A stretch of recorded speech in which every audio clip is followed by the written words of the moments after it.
I would have advised you to just say, here's Joe. But thank you so kindly. First of all, Evangeline, I can't tell you how honored I am to be here. Thank you, first of all, for the invitation, but more importantly, for the work that you're doing. It is extraordinary, and I want each of you to know that I have committed the Minority Corporate Counsel Association and the resources that we have to the support of the work that you're doing. And the 400 or so law firms and corporations that are members of our organization, the 24 general counsels of major corporations who make up our board of directors, I have communicated to them the fact that we're doing this extraordinary work, and I pledge to you their support as well. I want to introduce one person. I even brought someone with me. One of our largest benefactors at MCCA is Microsoft Corporation. Microsoft has a seat on our board and one of the driving forces behind our organization. The person who is the liaison for MCCA with Microsoft actually is here, and I brought her to introduce her to you, and I believe Microsoft is interested in supporting you as well. So Adrian Williams, stand up so everyone can see Adrian.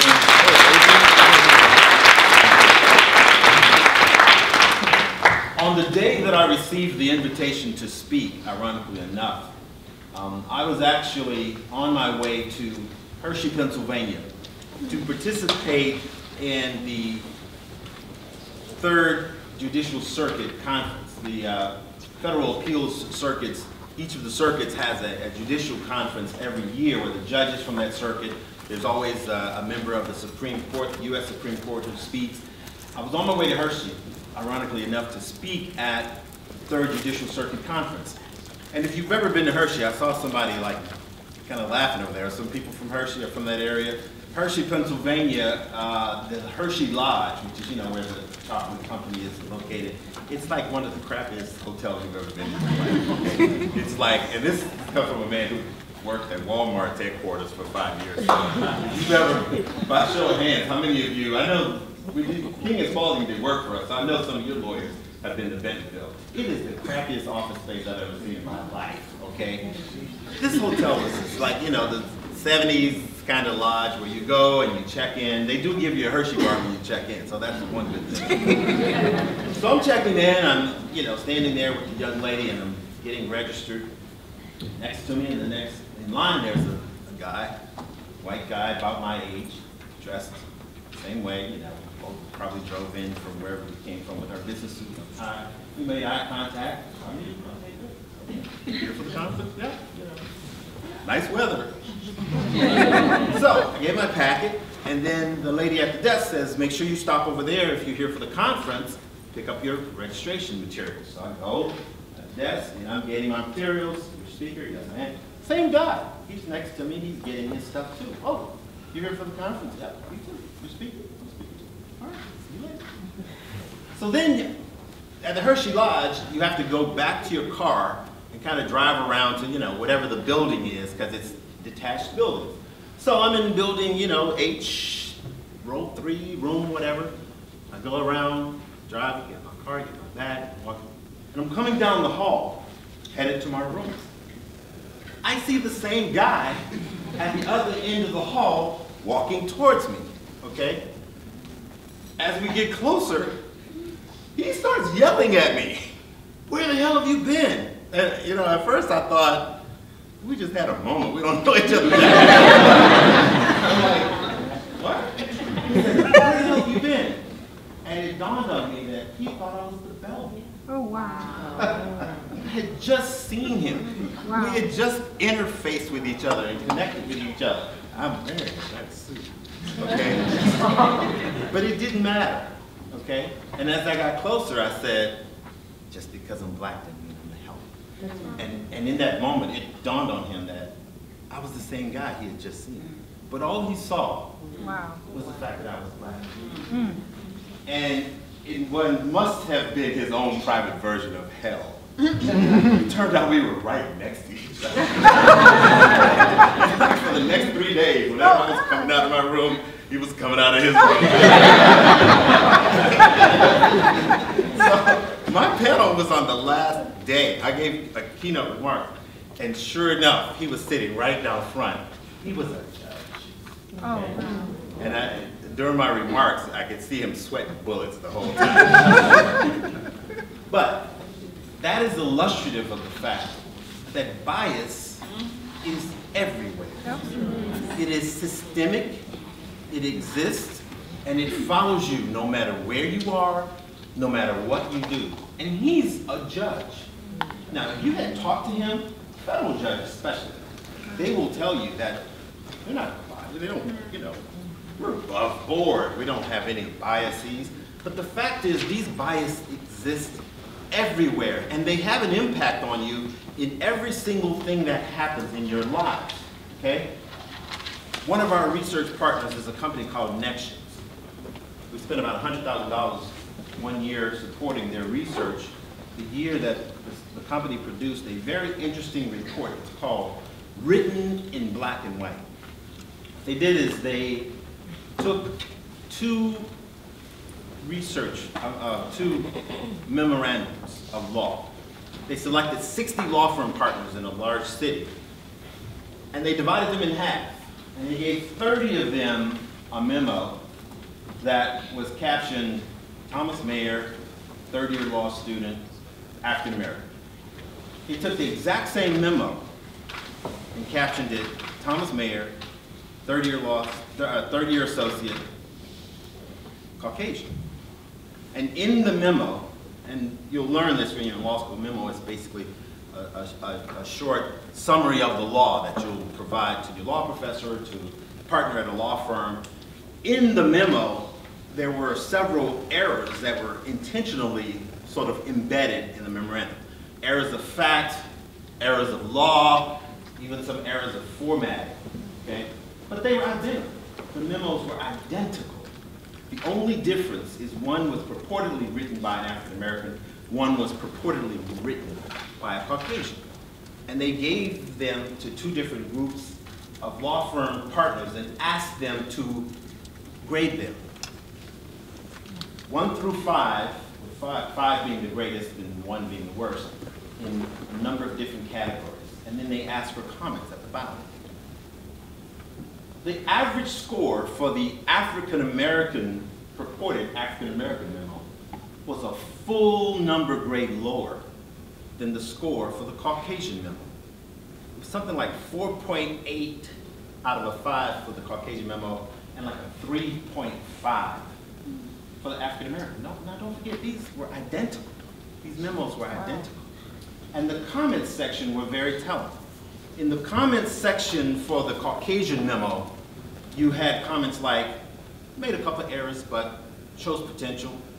With some work, some encouragement, this person will be very successful in their career. For the African-American memo, the purported African-American memo, this is awful. Are you sure this person went to whatever the law school was supposed to have attended? Now, this person can't be a third-year associate. Who hired this person? How are they at this firm? And so what it showed is that there were these inherent biases that crept into even the evaluation of work that was identical in all matters. Wow. The interesting thing is that the group of partners selected to do the grading was a diverse group as well. And the African American partners showed the same bias against the purported African American memo. And when I saw those results, I thought about the Brown v. Board decision. You heard someone talking about that a moment ago. One of the linchpins of that decision was an experiment that was done called the doll experiment. You guys remember that? Show of hands if you've heard of that, if you've seen it. And it's very, very telling. They took African American students in the school district in Topeka, Kansas, and showed them a white doll, showed them a black doll, and asked them to assign characteristics to each of the dolls. And the terminology they used to describe the two dolls was starkly different.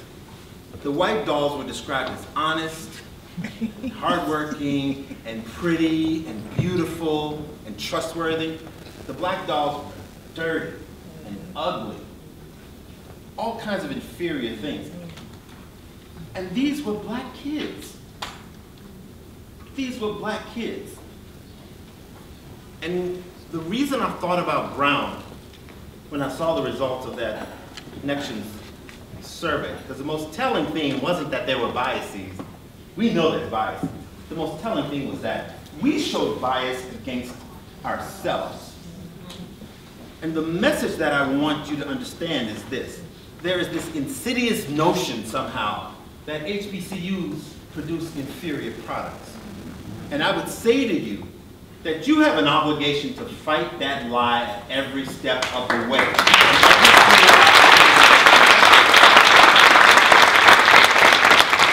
When I started law school at Tulane, the school was celebrating its sesquicentennial, 150-year anniversary.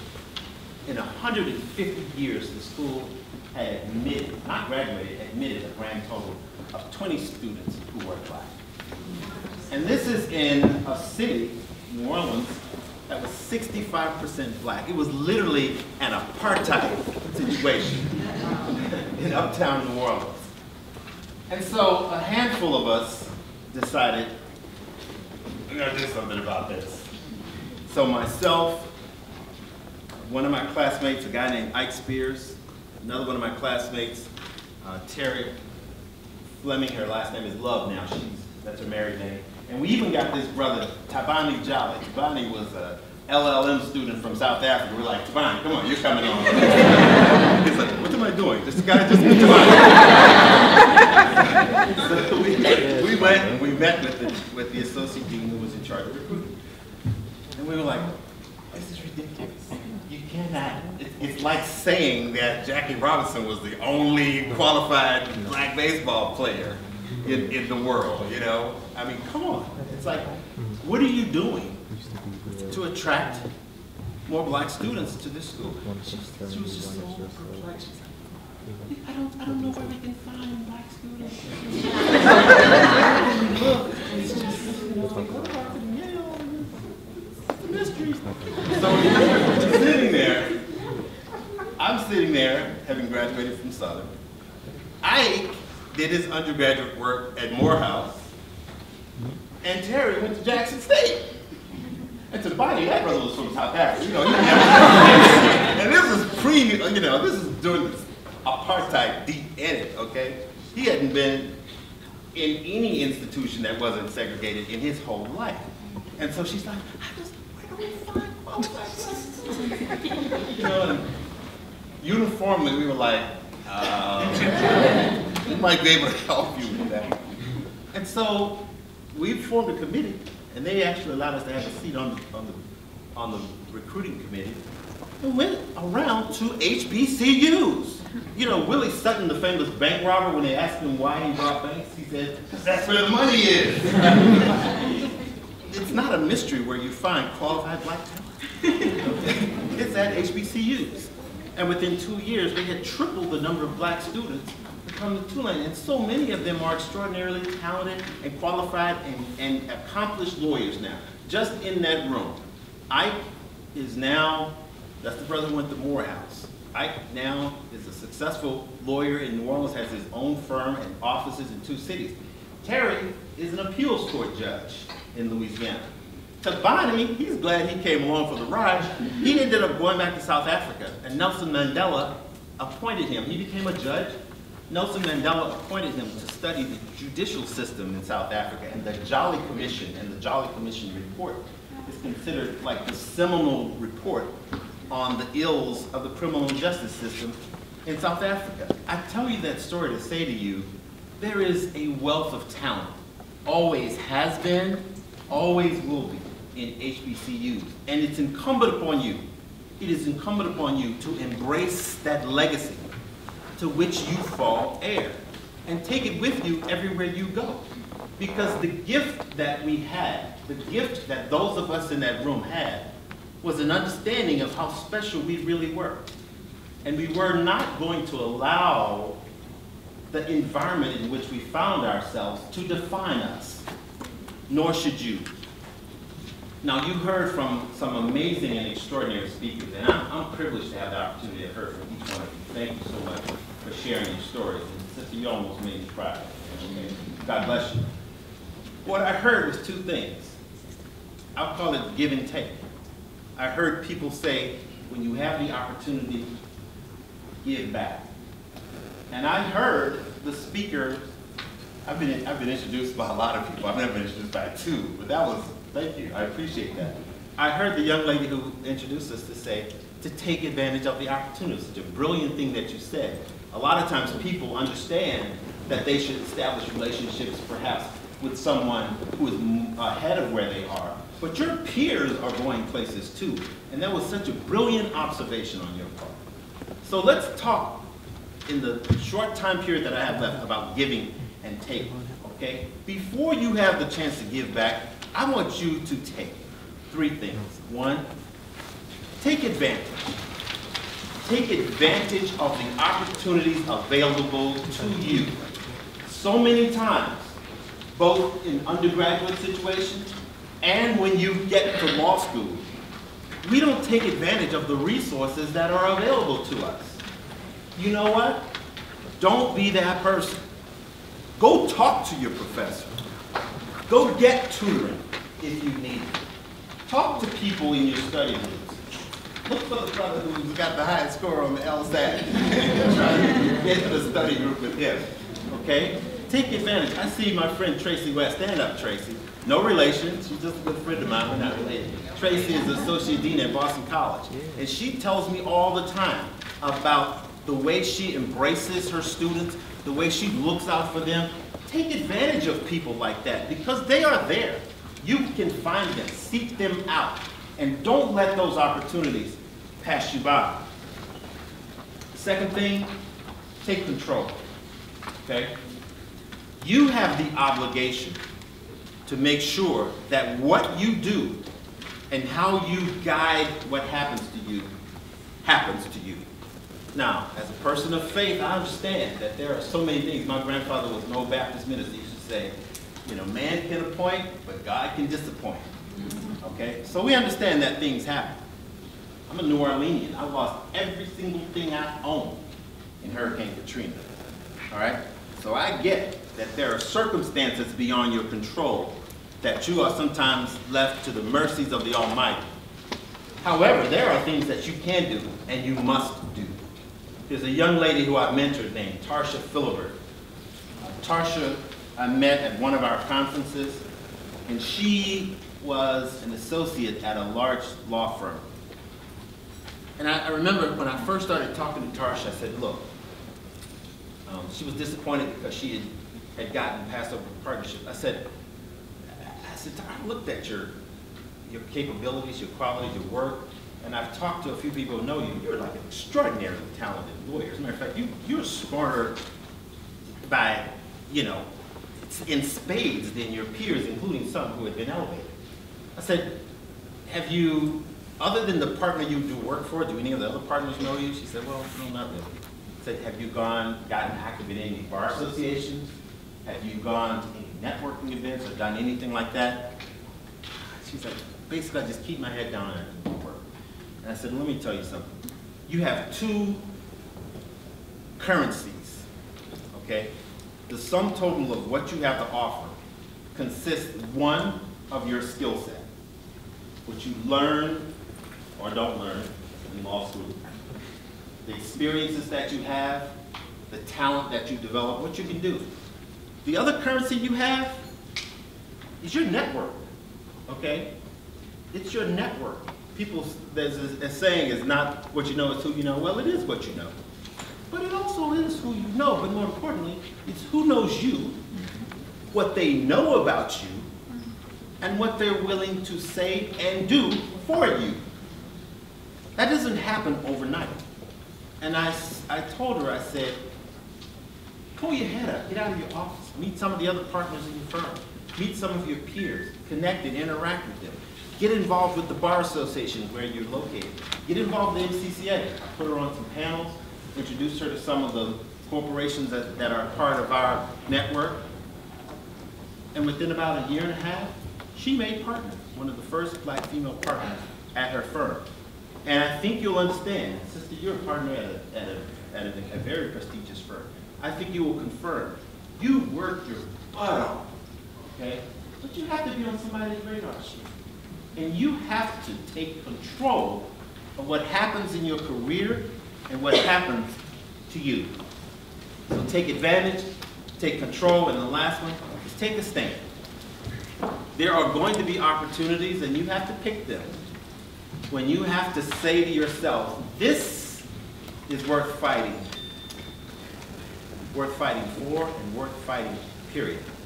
You heard the young lady and the gentleman who introduced me talk about the work that I did when I was at Walmart. I was in charge of the Global Outside Counsel Management Group, which meant I was responsible for managing the company's relationships with all of its external law firms globally. And I remember when I was promoted to that position, the then general counsel came to me and he said, look, I want you to utilize the influence that we have with all of these law firms and the $300+ million that we spend on outside counsel to provide opportunities to as many minority lawyers in major law firms and minority-owned law firms that you can. I said, I'm sorry, would you repeat that for me, please? And he did, and I said, don't tell me that if you don't mean it, because I'm going to do it. And one of the things that we realized was that the relationship partners, these are the people who are the interface with the law firms at a given, with the company at a given law firm, who are overwhelmingly white males. Overwhelmingly. So we started from scratch, got rid of all the relationship partners. We required all 600 of the law firms to submit a list of 5 candidates. At least one had to be a woman, one had to be a minority. It took about 18 months of interviewing, of vetting. We shifted about $60 million worth of business to women and minority relationship partners and provided tremendous opportunities for them. And one thing I realized was that a lot of those relationship partners we put in place, the people who control the business, were not receiving origination credit. Show of hands if you know what origination means. Basically, it's the equivalent of commission, okay? If you're the person at the law firm who gets the business, you benefit financially from that. And so what we realized is that a lot of the firms were kind of going around the process. Even though we had put a lot of minority relationship partners in place, the firms were still allowing the commission, the origination credit, to go to those individuals who were there before we did that. So I instituted a rule that the relationship partners that we put in place had to be the ones to receive origination credit. And it helped the careers of numerous minority lawyers who up to that point hadn't had the opportunity to do work for a client like Walmart or to benefit financially from it. So take advantage, take control, and when you have the opportunity, take a stand. And then at that point where you can go from being a taker to being a giver, give of yourselves freely, give of yourself openly, and give of yourself without the slightest expectation of receiving anything in return. I will tell you in closing about somebody who was here earlier. She was in the back of the room, but she left. And I think she'll be here, Paulette Brown. I think Paulette's speaking, if I'm not mistaken. When you guys hear from Paulette, you will be getting a treat. The American Bar Association was founded on August 21st, 1878. And it took 137 years. The ABA is the largest association of lawyers on the planet. It took 137 years until August 4th of this year for a black female president to be named the head of the ABA, and that's Paulette Brown. And so when you hear from Paulette, understand what an extraordinary person she is and an extraordinary treat that is. I met Paulette when I was at Walmart, and when I was named the head of the Outside Counsel Management Group, a few weeks after that, I was attending the National Bar Association conference, and Walmart had sent a press release out and saying, we have the new guy who's in charge of, $300 million worth of business. There were like 50 lawyers who wanted to meet with me at the NBA. And they came and they were like, hey, we want to do business for you. Want to get some of your business. We do business in this subject matter area, blah, blah, blah, blah, blah. The last person I met with was Paulette Brown. And Paulette was a partner at Edwards Angel Palmer and Dodge, a major law firm. And Paula had sat down for me and looked across the table and she said, "How can I help you?" And I never forgot that because she understood the value of selflessness. And I've been a fan of Paula Brown ever since. So when you have the opportunity to give right. Thank you.